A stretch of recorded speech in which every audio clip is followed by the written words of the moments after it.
Welcome back to the channel. In this video we're going to be repairing a loose floppy handbrake or emergency brake on this Golf MK5. It's going to be pretty similar to a lot of other cars.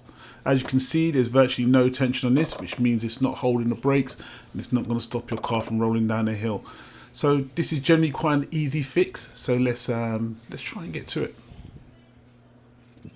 So the first thing we need to do is to remove this center console area, and that's held down with a few screws just under these rubber mats, I should say. You can see that in the cup area there's two, and just next to the actual handbrake there's one more there. So we just got to remove them. I believe they're Torx 15. So now with my electric screwdriver, we're just going to remove them. Really simple stuff. This one's quite easy to do.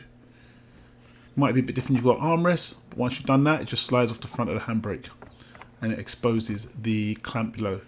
So I'm going to explain it a little bit better to you so you can understand what's going on a little bit if you can't work it out already. So as you can see, these are the two handbrake cables here, and they go obviously back to the rear brake caliper at the back. Now you can already see that one is longer than the other. Now it can be a number of reasons why this has happened. It could be seized, it could be stretched, a myriad of reasons why it could happen.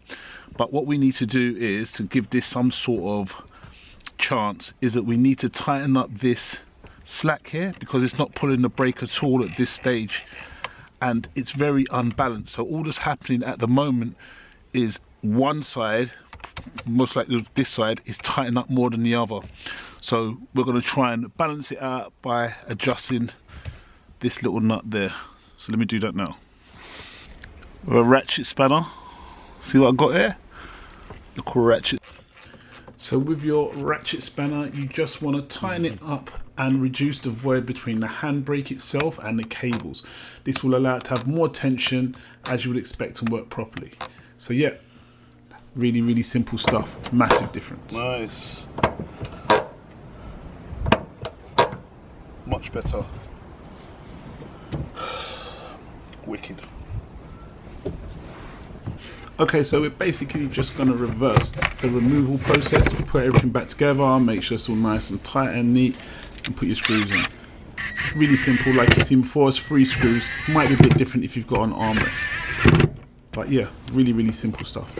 Guys, don't forget to comment, like, hit the notification bell. I've got more videos lined up. I've got a new car. If you want to see the new car, let me know. It's not a Volkswagen, so I don't know how it's going to affect people. But guys, thank you for watching the video, and speak to you soon. Cheers.